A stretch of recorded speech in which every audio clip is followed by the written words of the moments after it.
Hello students, मैं आशीष मित्तल हमारे इस संस्थान के यूट्यूब चैनल पर आपका स्वागत करता हूं। आज हम साइकोलॉजी के एक बहुत ही इंपॉर्टेंट टॉपिक के बारे में डिस्कशन करेंगे जो है इंटेलिजेंस। आज हम इंटेलिजेंस के बारे में डिटेल में पढ़ेंगे कि इंटेलिजेंस क्या है, इसमें किस चीज की चर्चा की जा सकती है, इसके रिगार्डिंग कौन से क्वेश्चंस होंगे, किसके रिगार्डिंग क्वेश्चंस आएंगे, उसके बारे में आज हम समझेंगे। तो देखो, सबसे पहले इंटेलिजेंस क्या है। इंटेलिजेंस को हम हिंदी में क्या कह सकते हैं? बुद्धि। तो सबसे पहले समझेंगे कि इंटेलिजेंस क्या है। तो इसके बारे में अलग अलग साइकोलॉजिस्ट के मन में अलग अलग तरह के व्यूज आ रहे हैं। तो कोई इंटेलिजेंस को क्या कह रहा था कि इंटेलिजेंस क्या है? Ability to learn.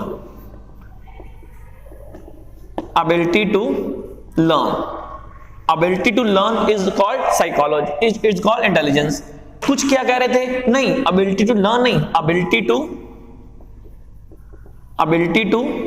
adjust,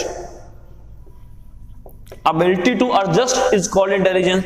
तो फिर नहीं, कुछ बोले नहीं, ability to abstract thinking। कुछ साइकोलॉजिस्ट क्या कह रहे थे? ability to abstract thinking is called intelligence। तो अलग अलग साइकोलॉजिस्ट के मन में इंटेलिजेंस के रिगार्डिंग अलग अलग तरह के व्यू आ रहे थे। तो अलग अलग साइकोलॉजिस्ट इसके बारे में कोई कह रहा था जो बच्चा लर्न बहुत अच्छा जल्दी करता है वो इंटेलिजेंस है। कोई साइकोलॉजिस्ट कह रहा था कि जो बच्चा हर तरह के इन्वायरमेंट में एडजस्ट हो जाता है वो इंटेलिजेंट है। कोई बोल रहा था जो बच्चा अब्स्ट्रैक्ट थिंकिंग बहुत करता है, जो बच्चा किसी चीज को रीजनिंग पावर बहुत है, वो बच्चा इंटेलिजेंट है। तो फिर बाद में एक साइकोलॉजिस्ट की बात आती है जिसका नाम क्या है? वेशलर। जिसका नाम क्या है? वेशलर। वेशलर ने क्या बात की? वेशलर ने कहा नहीं, हम इंटेलिजेंस को कभी भी किसी एक एस्पेक्ट के साथ मेजर नहीं कर सकते। अगर किसी की इंटेलिजेंस को देखना है तो हमें देखना पड़ेगा कि बच्चा लर्न कैसे करता है, बच्चा एडजस्ट कैसे करता है और बच्चा अब्स्ट्रैक्ट थिंकिंग कैसे करता है। अगर हम इन सबको इकट्ठा करेंगे तो हम समझ सकते हैं कि बच्चे की इंटेलिजेंस क्या है, बच्चा इंटेलिजेंट है या नहीं है। तो ये बात किसने बोली? वेशलर ने। ठीक, तो ये अब हम समझते हैं इंटेलिजेंस क्या है। एक्चुअल में देखो, इंटेलिजेंस के हम विशेषताओं के बारे में समझें तो ये हर सिचुएशन में अलग तरह की होती है। दो पर्सन एक ही काम को अलग तरीके से कर सकते हैं, ये क्या है? इंटेलिजेंस। अब हम समझते हैं इसकी थ्योरीज के बारे में।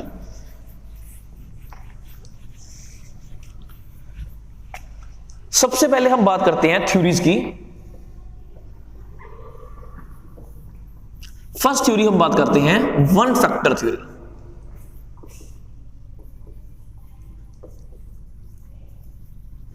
सबसे पहले क्या बात करते हैं हम? वन फैक्टर थ्योरी, जिसे यूनिफैक्टर भी बोलते हैं। यह थ्योरी किसने दी? बेसिकली बिने।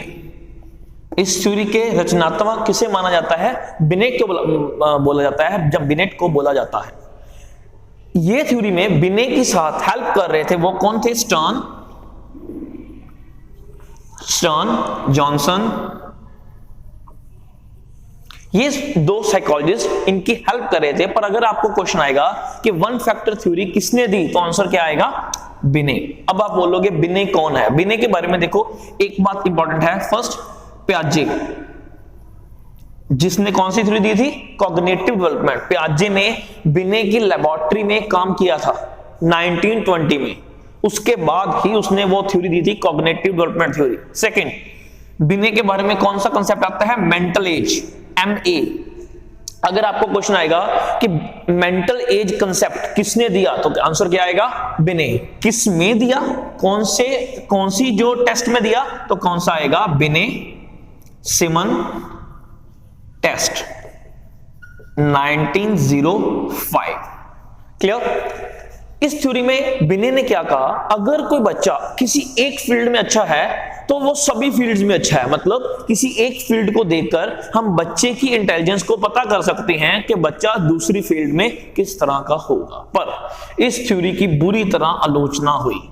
ठीक, तो सभी ने कहा इस तरह से नहीं हो सकता। अगर हम इसको सही माने तो ये होगा कि अगर सचिन तेंदुलकर क्रिकेट छोड़कर सचिन तेंदुलकर जो क्रिकेट में भगवान माने जाते हैं, वो क्रिकेट छोड़कर चेस खेलना शुरू कर देते तो भी इतने फेमस होते। अगर हम, इसका मतलब क्या होगा कि अगर हमारे प्रधानमंत्री छोड़कर कुछ और काम कर रहे होते तो भी इतना फेमस होते, तो ये गलत है, इस तरह से नहीं हो सकता। तो इस थ्योरी को प्रॉपर क्या कर दिया गया, रिजेक्ट कर दिया गया। तो सेकंड थ्योरी कौन सी आई फिर, टू फैक्टर थ्योरी। सेकंड हम कौन सी थ्योरी के बारे में बात करते हैं, टू फैक्टर थ्योरी।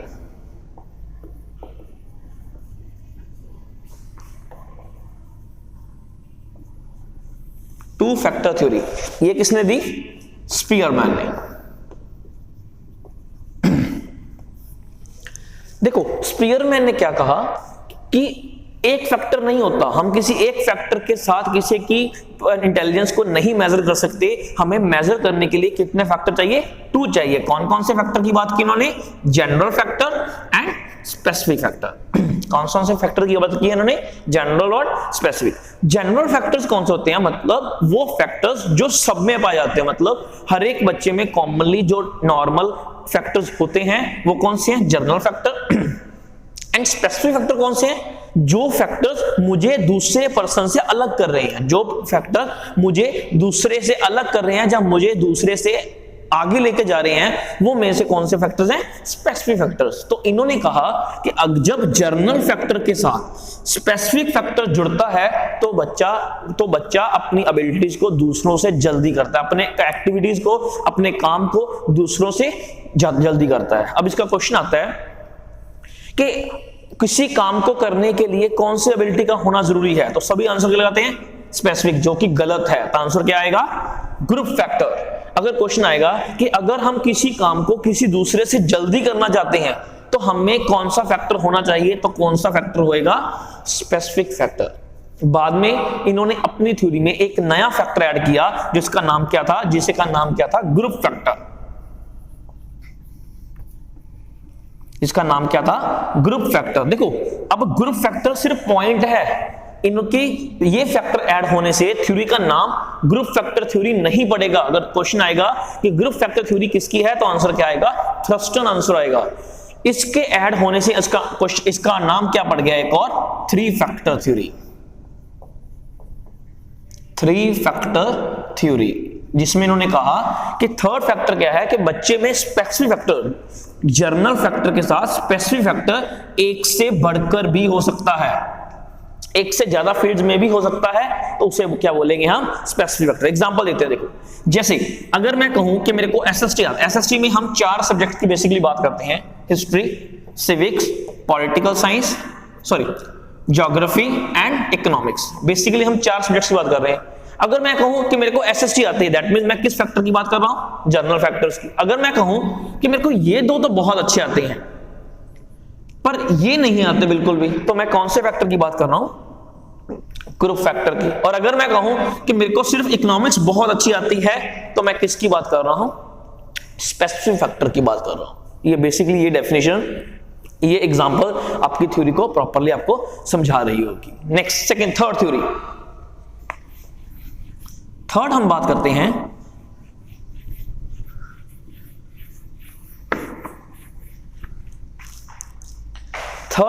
रहे हैं थॉर्नडाइक।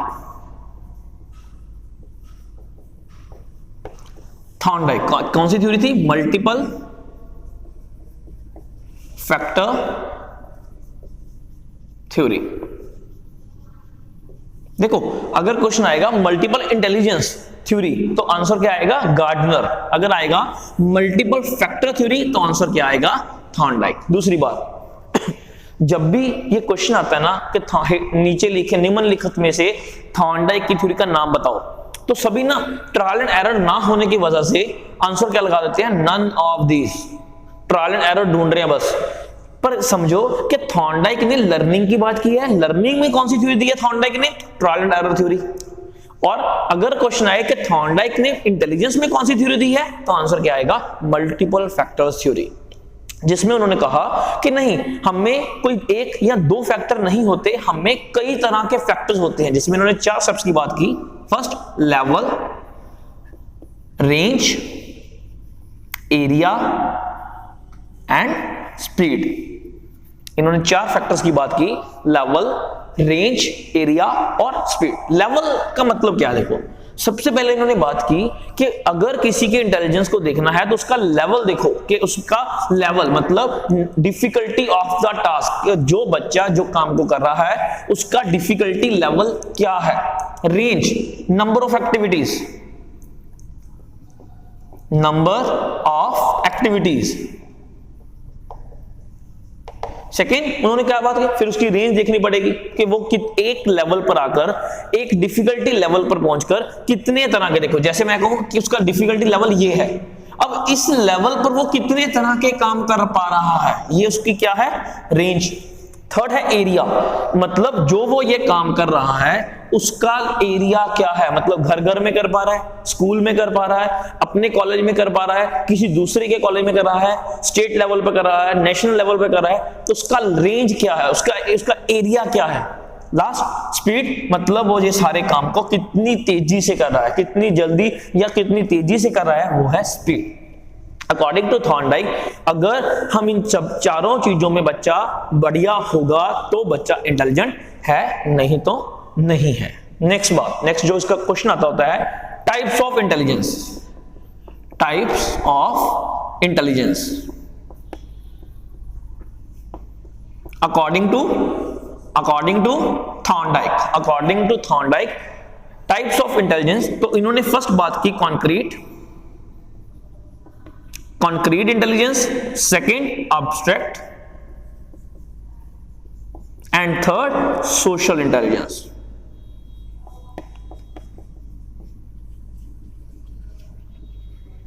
देखो, कंक्रीट में क्या कहा इन्होंने, कंक्रीट का मतलब जो चीज मूर्त है, जिसको हम देख पा रहे हैं, उस पर कोई लॉजिक लगा पा रहे हैं, तो वो कौन सी इंटेलिजेंस है, कंक्रीट। अब्स्ट्रैक्ट मतलब हम किसी चीज को नहीं देख पा रहे, जैसे मैं आपको कहूं आपके चाचा जी के बेटे का बेटा आपका क्या लगा, मतलब आप माइंड में कंसेप्ट बनाओगे कि मेरे चाचा जी का बेटा क्या लगा, मेरा भाई, उसका बेटा क्या लगा, मेरा भतीजा, मतलब इस तरह से जो कंसेप्ट बना रहे हो वो कौन सी है, एब्स्ट्रैक्ट। एंड थर्ड क्वेश्चन आता है, इसका आता है सोशल इंटेलिजेंस, मतलब सोसाइटी में अपनी बात कैसे मनवानी है, कैसे किसको अपनी बात कहनी है, उसके बारे में जो तरीका यूज करे, अपनी बात को कैसे मनवाना है, उसकी जो इंटेलिजेंस रखे, वो कौन सी है, सोशल इंटेलिजेंस। इसका मोस्ट ऑफ द क्वेश्चन यही आता है कि थॉर्नडाइक ने निम्नलिखित में से किसकी बात नहीं की। तो इन तीनों में के अलावा अगर कोई भी फोर्थ ऑप्शन आती है, उसकी बात इन्होंने नहीं की, क्योंकि इन्होंने सिर्फ 3 चीजों की बात की है, concrete intelligence, abstract intelligence and social intelligence.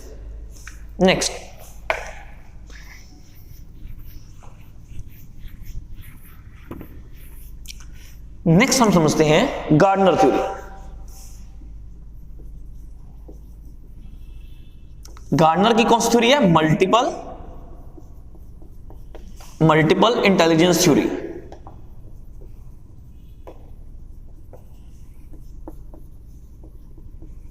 Multiple intelligence theory, देखो मल्टीपल इंटेलिजेंस, मेरे ध्यान रखना प्लीज, अगर क्वेश्चन आए 1 फैक्टर, आंसर क्या आएगा, बेने। अगर आए 2 फैक्टर तो आंसर क्या आएगा, स्पीयरमैन। अगर आए 3 फैक्टर आंसर क्या आएगा, स्पीयरमैन। अगर आए मल्टीपल फैक्टर थ्योरी तो आंसर क्या आएगा, थॉर्नडाइक। और अगर आए मल्टीपल इंटेलिजेंस थ्योरी तो आंसर क्या आएगा, गार्डनर। अगर हमारी ये वीडियो आपको पसंद आ रही है तो प्लीज लाइक करें और हमारे चैनल को सब्सक्राइब करें। देखो, मल्टीपल इंटेलिजेंस थ्योरी में गार्डनर ने क्या कहा कि कुछ फैक्टर्स नहीं होते, अलग अलग तरह की इंटेलिजेंस होती है। तो इन्होंने 1983 में एक बुक लिखी, जिसका नाम क्या था, जिसका नाम था फ्रेम्स ऑफ माइंड। जिसका नाम क्या था, फ्रेम्स ऑफ माइंड, जिसमें इन्होंने 7 टाइप्स की इंटेलिजेंस को ऐड किया। कौन कौन सी थी, first logical, mathematical intelligence,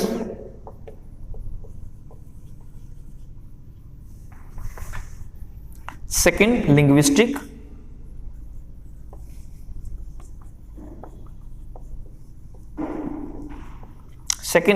intelligence, third spatial intelligence,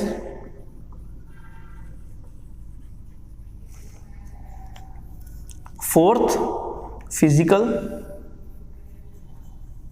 जिसे काइनेस्थेटिक इंटेलिजेंस भी बोलते हैं। Physical intelligence, logical, mathematical, linguistic, spatial. Fifth कौन सी है, हम इधर लिखते हैं। फिफ्थ इन्होंने बात की म्यूजिकल इंटेलिजेंस,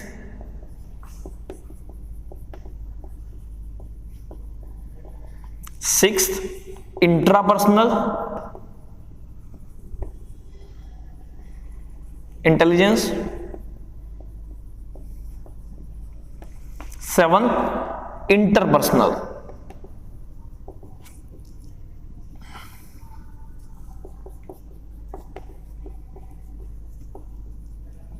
देखो लिंग्विस्ट, लॉजिकल, मैथमेटिकल। लॉजिकल मतलब जो लॉजिक बहुत अच्छे लगाता है, जो मैथमेटिक्स में रीजनिंग पावर बहुत अच्छी है, लॉजिक बहुत अच्छे लगाता है, उसमें कौन सी एबिलिटी होगी, लॉजिकल मैथमेटिकल इंटेलिजेंस। लिंग्विस्टिक जो कम्युनिकेशन में बहुत अच्छा है, लैंग्वेज बहुत अच्छी है, जिसको पता है कोई बात किस तरह से बोलनी है, लिंग्विस्टिक इंटेलिजेंस।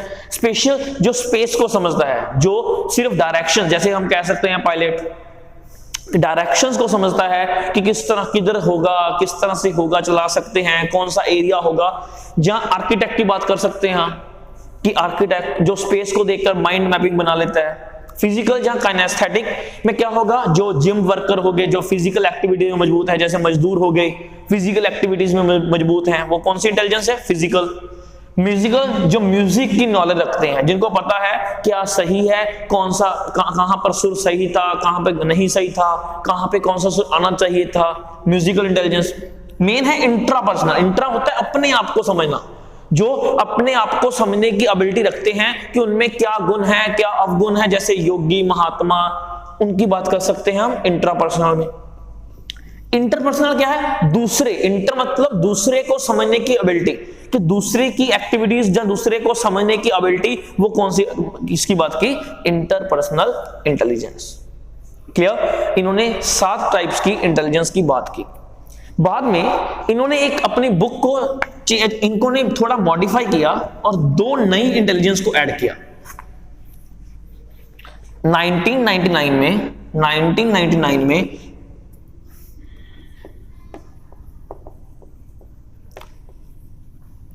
एक सेकेंड, इंटेलिजेंस रीफ्रेम्ड। इन्होंने 1999 में बुक लिखी इंटेलिजेंस रीफ्रेम्ड, जिसमें 2 नई इंटेलिजेंस को ऐड किया, नेचुरलिस्टिक इंटेलिजेंस और एग्जिस्टेंशियल।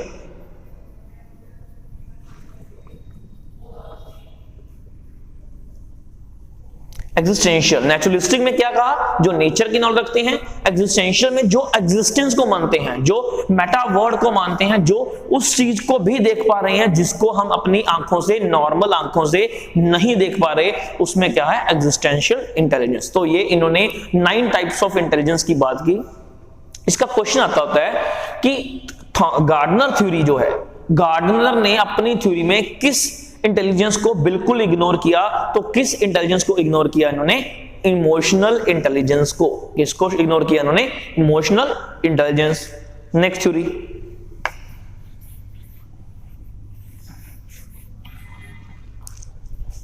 नेक्स्ट समझो।